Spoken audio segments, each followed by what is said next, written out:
we is my we are starting a new series, sermon series, which is God's Heartbeat. And in this month, we will be reflecting upon some of the key things that God has in his heart for us, for his world. And we begin that sermon series today. But before we begin, I want to thank the worship team, both Abhishek and Sharon, for leading us into such a meaningful time of worship, especially this last song, What Faith Can Do, and how it can mend broken hearts and even the impossible mountains that he would help us to ride over. So thank you for leading us in such a meaningful time of worship. And let me share screen with you. And I want to tell you in the beginning itself that today's sermon will more of be a teaching session rather than a preaching sermon. So I hope you will bear with me, because it is a very important topic, and we will be considering this what is God's mission. And this word mission is quite commonly used. I was remembering last week only, as I was waiting for the metro, and across there was a big billboard, and where it was written Pradhan Mantri Rozgar Mission, and mentioning about how many new jobs are being offered to the youth.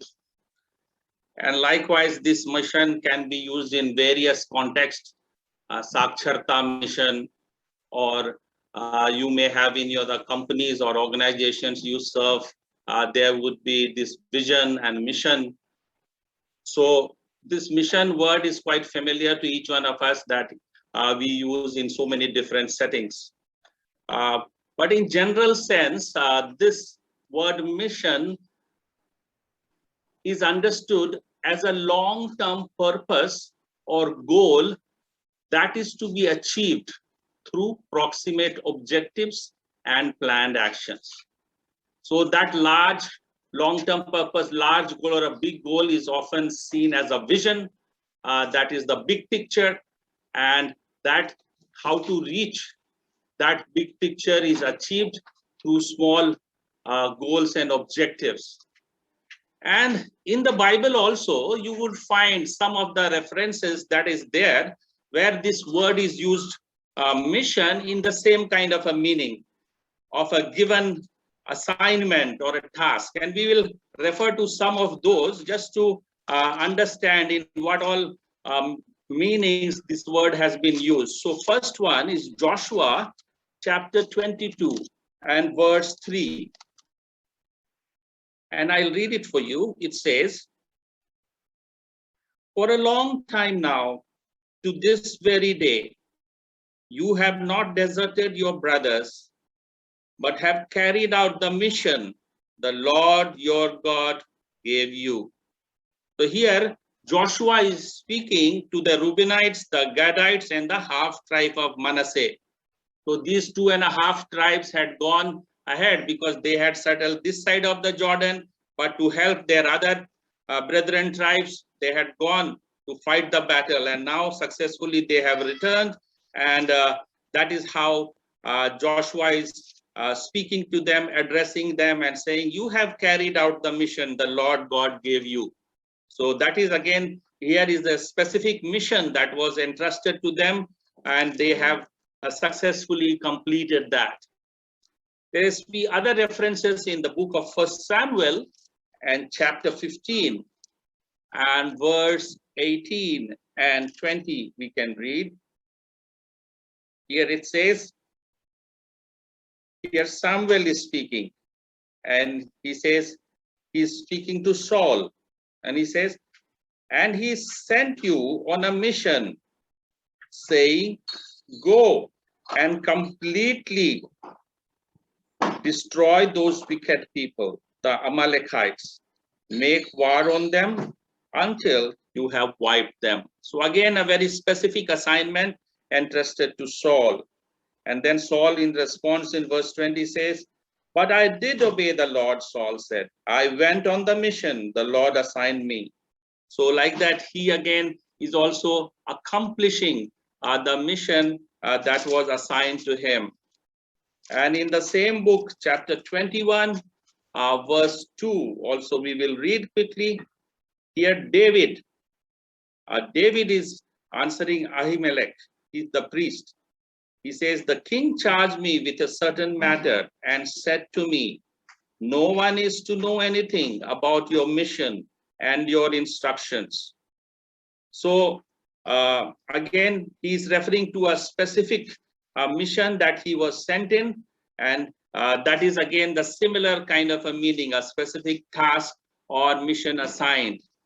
And another one in Isaiah 48 and verse 15, here, what is the mission referred to? Let's see. Isaiah 48:5. Therefore, I told you these things long ago before they happened. I announced them to you so that you could not say my idols did them. Sorry, not F5, verse 15. I misread the reference. Here, the Lord is saying, I have spoken. Yes, I have called him. I will bring him and he will succeed in his mission. So again, we see that God had called him for a particular mission, and he's saying he will succeed in his mission. And last one reference, we will read from the book of Acts and chapter 12 and verse 25. And here what it says, when Barnabas and Saul had finished their mission, they returned from Jerusalem, taking with them John, also called Mark. So in all these references that we have read, we see mission is understood in a very general term, as we understood the larger society also understands with the word mission, that is assigning some task to someone in view of accomplishing a larger vision or a goal. But when we use the word mission, I think we have assigned a different meaning more than this. And let's try to understand. It is said, by an author said, that until the 16th century, the term mission was used exclusively to refer to the Trinity. So this is interesting, because it seems the root of the word mission has something about sending, some meaning. So they referred to mission only to Trinity, the triune God.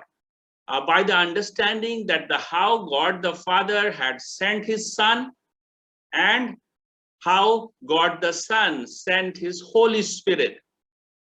And the Jesuits, that is the Society of Jesus or the Catholic faith, were the first to use it in describing the spread of the Christian faith among people, which included for them the Protestants as well, who were not members of the Catholic Church. So here we see how the Jesuits first started to use this word in another meaning, in terms of spreading of the Christian faith among those whom they considered were not part of the faith. And as we study later, until the 1950s, this word mission referred largely to the sending of missionaries to a designated territory. And you know that was the period from the late 18th century, 19th century, and even early 20th century, which is the colonial expansion of some of the colonial powers across the nations of Asia, Africa, Latin America, and how from those states, those so-called Christian states at that time, and they were sending missionaries to these nations, which were at that time considered either in terms of pagan or a nation which were not having the Christian faith among their members. And it also referred to activities undertaken by such missionaries. So if missionaries are doing certain things, that is also considered mission. whether it will be starting of education, whether it will be meeting some of the health needs, all these also considered as mission. And then the geographical areas where the missionaries were active. So like that area of Donavur, so Donavur mission, or Sirampur, then Sirampur mission, like that also was called as mission. Then the agency which sent out the missionaries, so like SPG or the Lutheran mission, all these were the agency which were sending out the missionaries, so they were also called as missions. Then it also meant the non-Christian world or mission field. So we are now in the mission. So that means area where they have been sent and where they are trying to spread the Christian faith. So that is also called mission or mission field. And then the center from which the missionaries operated on the mission field. So they had built some centers around, so where missionaries from different societies or agencies would be staying together. And that also often was referred to as mission. And then a series of special services intended to deepen the spread of faith. So whatever activities they would be carrying out, different ways of services, they all will be considered as mission.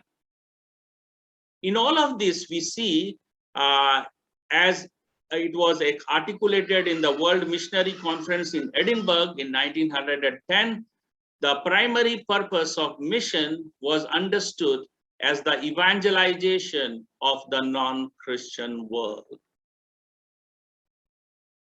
So what we have referred to is actually what we know as the traditional approach to mission.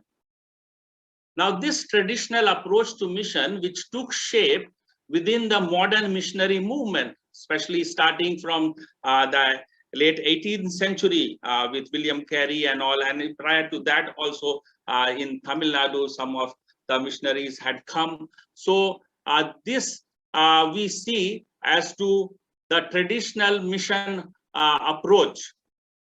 And in this, I'm referring from an article by Rene Padilla, who was a Latin American theologian, and he says, Christian mission was conceived of mainly in geographical terms. That means crossing a geographical boundary. So in this case, these nations in Europe were crossing the boundaries of Europe or US to take the gospel from the West to the mission fields in the non-Christian world, which was at that time the nations in Asia, Africa, or Latin America. In other words, to speak of mission meant speaking of transcultural mission. So that means crossing the cultural boundary of one culture to another. And you may recollect, or you may also agree that the same approach continues even till now. Though now the colonial era is over, though we don't have these kind of missionaries coming from those European nations to work in us, but now scenario has changed. We have national missionaries, but still mission is largely seen as cross-cultural. So that means where the Christian presence is more, say for example in our nation, in Tamil Nadu or Kerala or in the northern eastern states. So from these places, missionaries are sent out to the other states, say for example North India, where their faith adherents are low in numbers. So it is the same idea of cross-cultural mission that very much permeates even our understanding of mission in the present. And the purpose of missions was to save souls and to plant churches by means of the preaching of the gospel. So this is the overriding purpose in these mission activities: how to win souls, how to plant churches. But if we ask the question, winning soul for what? After they have been won for Christ, what is the purpose?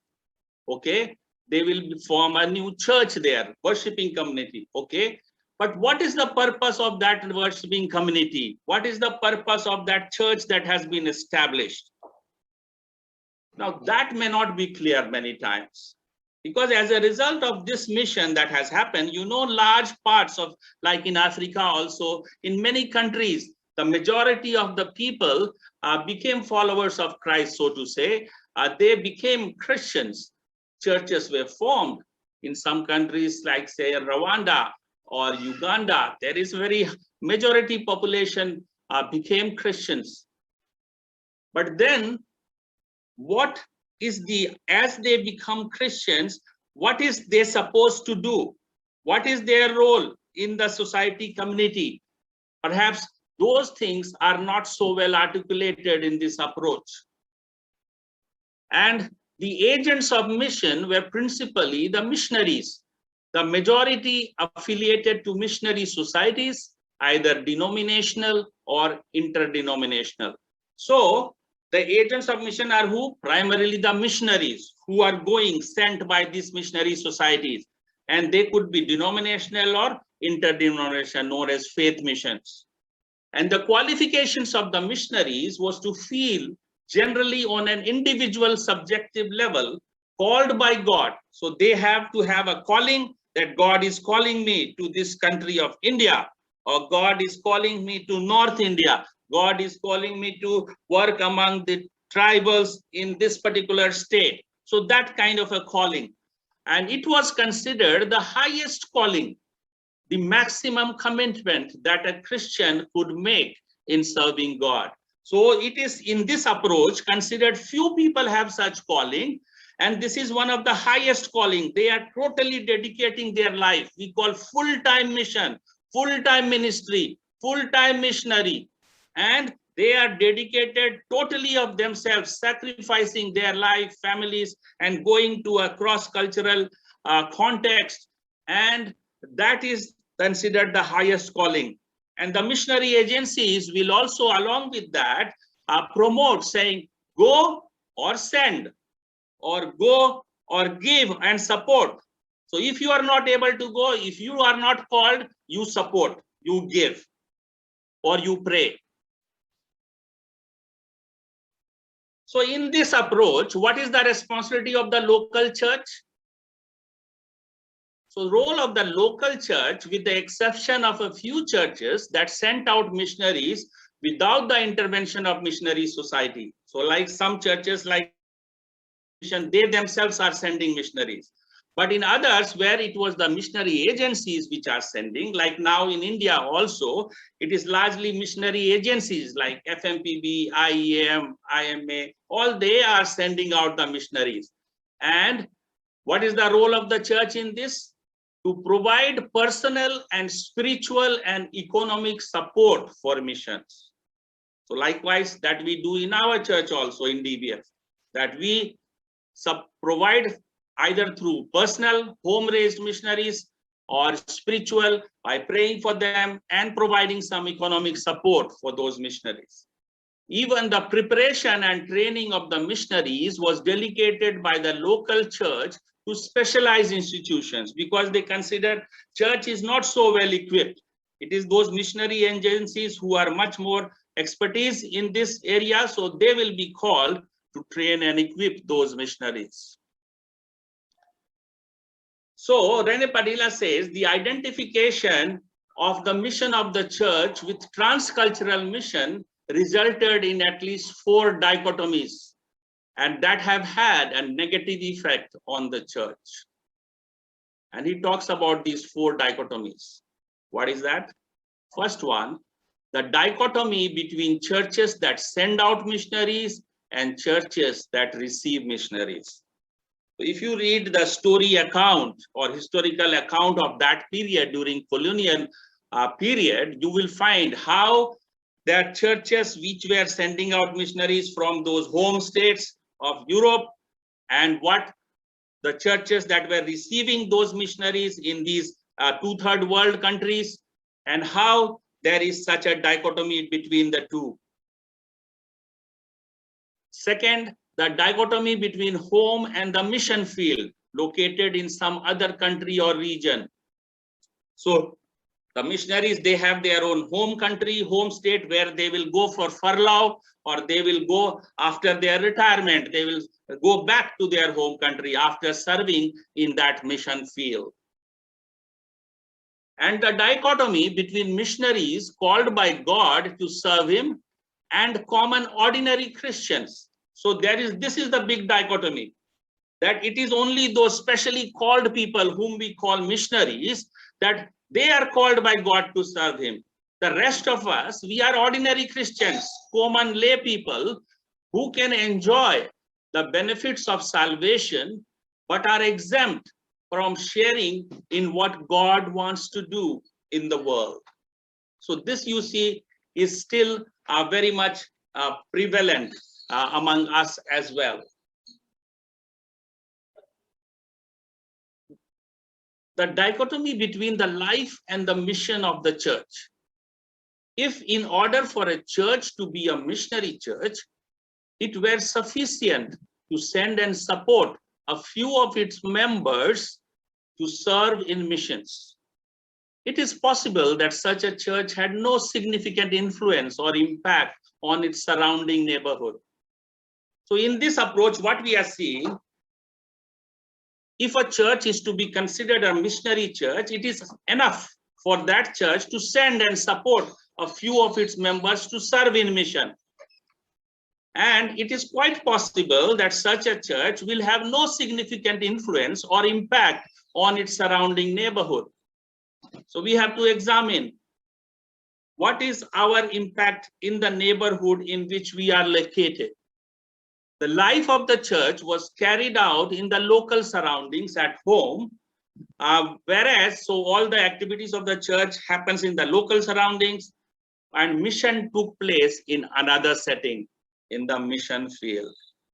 So like that, here also you see many such examples, like say Marthoma Church. So they have a lot of Marthoma churches taking place here, where the life of service of the church would take place in Delhi, but the field is somewhere in Maharashtra, or field is somewhere in Gujarat. So like that, that is what is being referred to.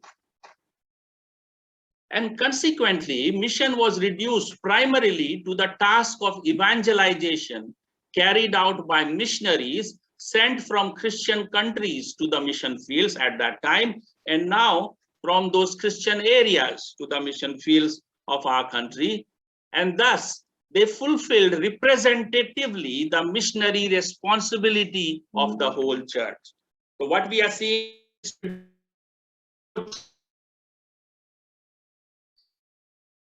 we are sending out few of the missionaries whom God has called, and they go as our representatives, our representative of the church, for whom we support, whom we pray, and whom we relate to. And they are our representatives in fulfilling this task of evangelization. Now let me come to a shift, because this was the traditional approach, but there have been many missiologists and theologians who had raised a lot of questions about that approach. How much that approach is in line with God's revelation. And one of such writers is Dr. Christopher Wright, who in his book, The Mission of God, he introduced a paradigm shift in the understanding of mission. He says, in general, the church has derived its missional basis from the Bible, which is usually done in the form of theology of mission or biblical basis for mission. So in our mission camps or missionary conferences, we will have this session where biblical basis for mission will be shared. But Dr. Wright instead looks at the missional basis of the Bible. So he turns it around. Rather than looking for a biblical basis for mission, he says, we have to look at the missional basis of the Bible. What does he mean by that? He means developing an approach to biblical hermeneutics, meaning the interpretation of the Bible that sees the mission of God and the participation in it of God's people as a framework within which we can read the whole Bible. So in other words, he says, actually the whole Bible is the mission of God. The whole Bible is a narrative.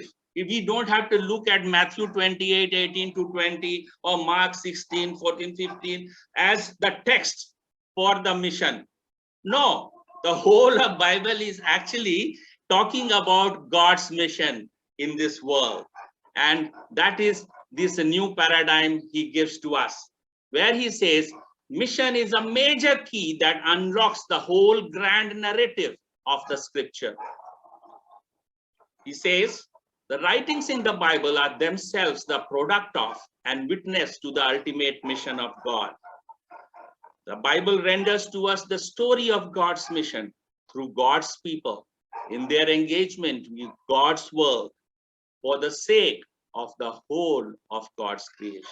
So please underline that phrases here: God's mission through God's people in the God's world for the sake of whole of God's creation.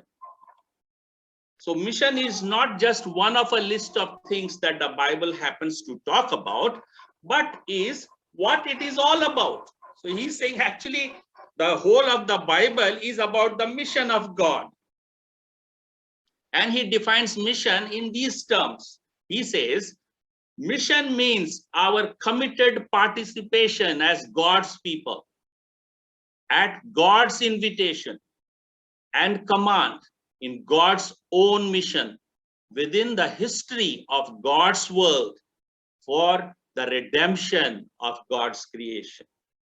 Our mission flows from and participates in the mission of God. Very important to understand. That's why it is God's mission. It is God's initiative. He has given us the invitation and the command to participate with him in what he is doing in his world for the redemption of entire creation. So it is not that we are designing mission strategy, mission program. We have to, in obedience to what God has already given, that we participate. And what? Actually, we often start mission in the John 3:16 or Matthew 28, 18 to 20. But you know what? Mission started at the very beginning in the Genesis itself.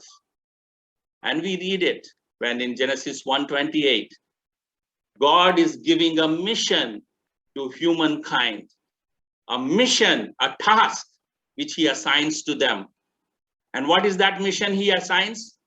To be fruitful, to increase in number, to fill the earth and subdue it, and to rule over, to have dominion. This is the first mission that God gave to us as human beings.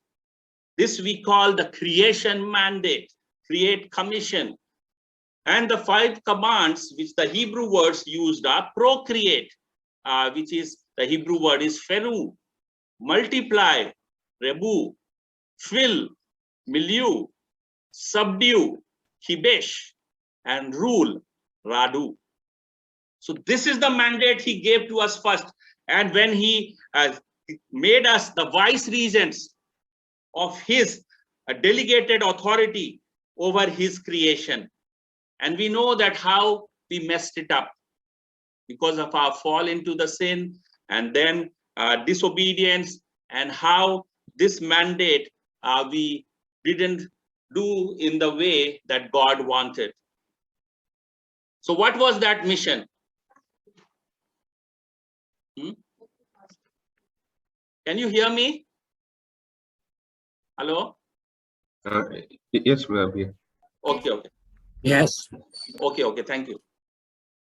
So to mandate to fill the earth, subdue it, and rule over the rest of creation, to work and take care of the garden. The care and keeping of creation is our human mission. And to be human is to have a purposeful role in God's creation. And it points out to our ecological responsibility, our economic activity involving work, as God gave us work to look after the garden, to work on it. And it, along with that, the whole area of productivity, exchange and trade, and the whole cultural mandate that he gave, and now with the wisdom that he had given, the skills he has given, how to develop his creation. That was the cultural mandate, the mission. And we see how then God calls Abraham, and he gives him a mission to come out, and he calls Israel to fulfill God's mission, which was limited not only in being the light to the nations, but also to live as people of God, which we can find in Deuteronomy 4:5-8.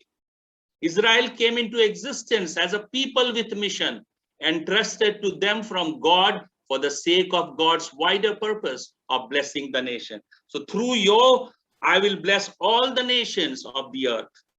And Israel's election was not a rejection of other nations, but was explicitly for the sake of all nations. So Israel's selection was to bless all the nations of the earth.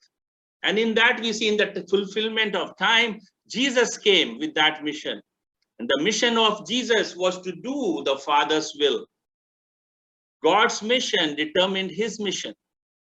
In the obedience of Jesus, even to his death, the mission of God reached its climax.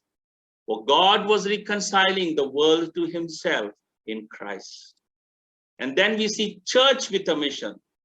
Jesus entrusted the church a mission that is directly rooted in his own identity, passion, and victory as the crucified and risen Messiah, which we find in all these texts you are familiar with, in Matthew 28, Mark 16, and John 17, where he says, as the Father has sent me, so do I send you. And the mandate to be his witnesses, in Jerusalem, in Judea, in Samaria, and to the ends of the earth. And the arena of mission, therefore, expands from merely spiritual dimension in terms of saving soul to include physical, social, and political dimensions to mission. Mission is seen as the committed participation of God's people in the purposes of God for the redemption of the whole creation. So this is very, very important for us to remember. What is the scope of mission? It is cosmic in nature. It is in entirety. It is in integral mission, which includes all things. And we will see that. What happens when we read the Bible this way, as Dr. Chris Wright has recommended? So when we grasp that the whole Bible constitutes the coherent revelation of the mission of God, then we find our whole worldview impacted by this vision. It tells us where we have come from, what is our origin, how we got to be here in this sinful condition, who we are, that we are the image bearers of God, that we are his regents in this earth, why the world in the mess it is, because of sin and fall. How can it be changed? Through the redemption plan of God in Jesus Christ on the cross, and where we are ultimately going, that what is our destiny. And that we find in Colossians. This is a very important text in 19:20. He says, for God was pleased to have all his fullness dwell in him, that is, dwell in Christ, and through him to reconcile to himself all things, whether things on earth or things in heaven, by making peace through his blood shed on the cross. It's very important, dear brothers and sisters, to remember that the blood of Jesus that was shed on the cross was for the forgiveness of sins and our salvation. But not only for that, it was for the reconciliation of all things that were broken in the fall, on earth and in heaven. So the mission of God is much greater in nature. It is much grander than we think. It is cosmic in its implication. And that we read in Ephesians chapter 1, verse 9-10.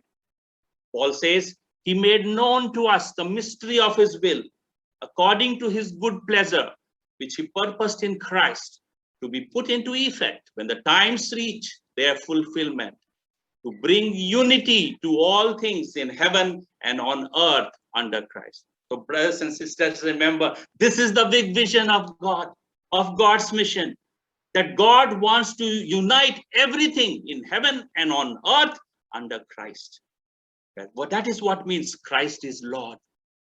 Christ is Lord of all. So that is the big vision that we need to remember when we engage in the mission of God. And Paul says, God's plan is to bring healing and unity to the whole creation and through Christ. The mission of God is to redeem the whole of creation broken by sin and evil into the new creation, populated by the redeemed from every culture through the cross and resurrection of Christ. It is the plan of God from Genesis to Revelation, the entire sweep of the grand narrative, which includes creation, fall, redemption, and new creation that we are looking forward to. And all these are centered and united in Christ. And therefore, mission is called Missio Dei, that it is God's mission. The Missio Dei points to God's reaching out in redeeming and reconciling love to all the creation. And therefore, mission is primarily the activity of God, driving the whole story forward and bringing it to its glorious conclusion. God is reaching out to the world through Christ and his Spirit. Mission is a divine initiative, not a human enterprise. And church is called to the privilege and participation in this divine mission. Mission flows from the heart of God. That's why I say heartbeat of God. The mission of the triune God is the source and basis for the mission of the church.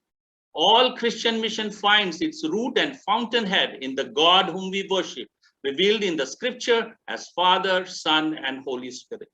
Before all human sending, God sent his Son for us, and the Son who sent his Spirit to us. It was Yahweh, the Lord, who summoned all nations to himself with words, "Turn to me and be saved, all the ends of the earth, for I am God and there is no other." And the third Lausanne Congress, which was held in Cape Town in 2010, it articulates this very clearly, and I will read it for you. We are committed to world mission because it is central to our understanding of God, the Bible, the church, human history, and the ultimate future. The whole Bible reveals the mission of God to bring all things in heaven and earth into unity under Christ, reconciling them through the blood of his cross. In fulfilling his mission, God will transform the creation broken by sin and evil into the new creation in which there is no more sin or curse. That you see in Revelation 21:22. God will fulfill his promise to Abraham to bless all nations on the earth through the gospel of Jesus, the Messiah, the seed of Abraham. God will transform the fractured world of nations that are scattered under the judgment of God into the new humanity that will be redeemed by the blood of Christ from every tribe, nation, tongue, and language, and will be gathered to worship our God and Savior. God will destroy the reign of death, corruption, and violence when Christ returns to establish his eternal life, reign of life, justice, and peace. Then God Emmanuel will dwell with us, and the kingdom of the world will become the kingdom of our Lord and of his Christ, and he shall reign forever and ever. This is the gospel, dear brothers and sisters. This is the big vision of God's mission. So what is the gospel? Often we think gospel in terms of only my need, of my forgiveness from my sins and my personal salvation and my assurance to go to heaven. But Dr. Binod says gospel is not primarily about my needs and how God can satisfy those needs. It is about the world, what the triune God has done, is doing, and is going to do for the world he created and loves. The gospel announces God's intention and the inauguration of that intention through the incarnation, death, and resurrection of Jesus Christ, to renew, recreate, and reconcile the world to himself. Well-known texts, which we have read already for you, Ephesians and Colossians, present the gospel's redemptive scope as embracing persons, cultures, and the entire cosmos. Furthermore, it is precisely because it is about the world that the gospel is for the world. It announces the world's future. God so loved the world while I am called to respond personally to that message and so receive God's gracious gifts of justification and reconciliation, the content of that message is far bigger than my response. And Micah declaration, which captures it in the statement on integral mission, they say, integral mission. So this is this new paradigm of mission, which is different from the traditional approach to mission, is the proclamation and demonstration of the gospel. It is not simply that evangelism and social involvement are to be done alongside each other.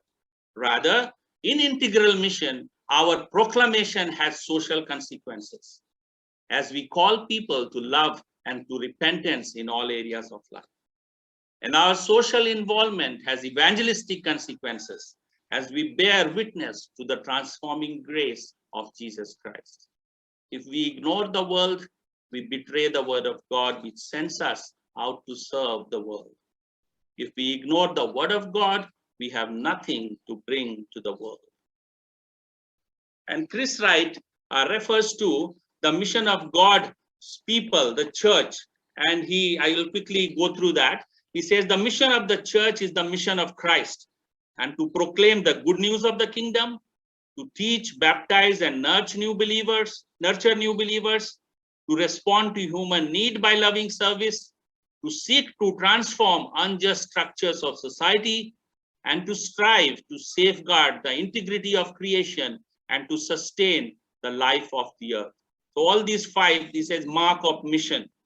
So which can be seen in this picture as evangelism, teaching, justice and compassion, and creation care under the lordship of Christ.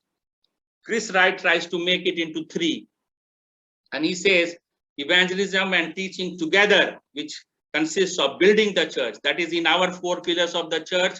That is how we have put that spiritual nurture. And then justice and compassion, which is serving society, caring for the creation. So he says God's whole mission is for God's whole church. Mission is not a specialist activity for a few professionals. The church as a whole exists for the sake of God's mission. It is not so much the case that God has a mission for the church, but God has the church for his mission. The whole church in that sense is missional.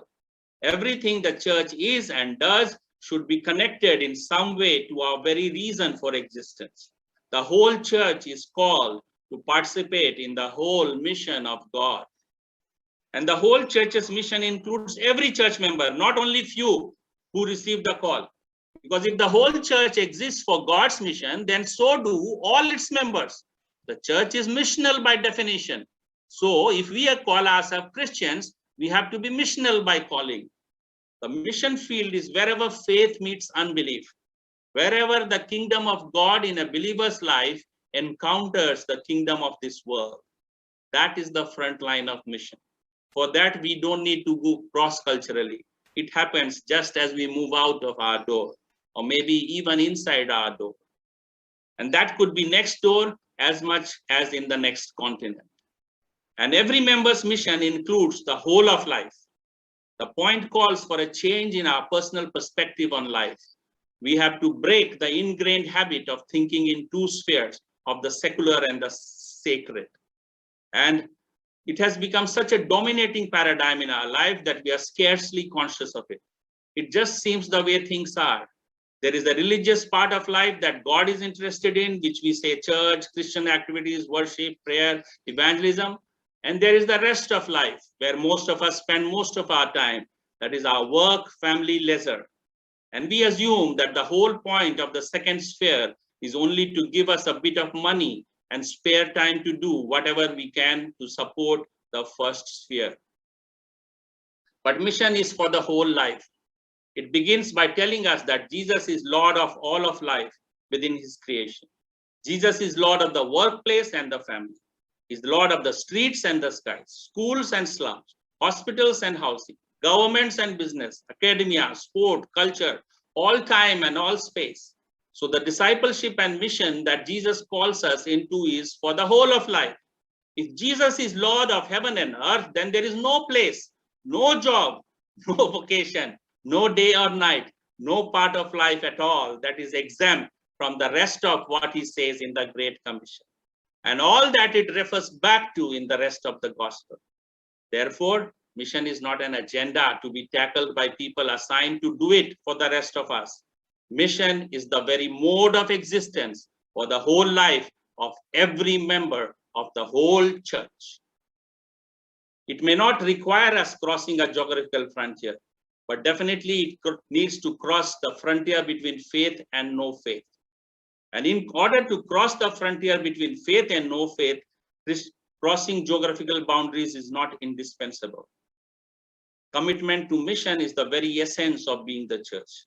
Therefore, the church that is not committed to the mission of witnessing to Jesus Christ, and thus to crossing the frontier between faith and no faith, is no longer the church. He uses very strong words. He says it becomes a religious club, simply a group of friends for a social welfare agency. I'll speak that. So, what Binod says is mission is not primarily about going, nor is mission primarily about doing anything. Mission is about being. It is about being a distinctive kind of people, a countercultural, multinational community among the nations.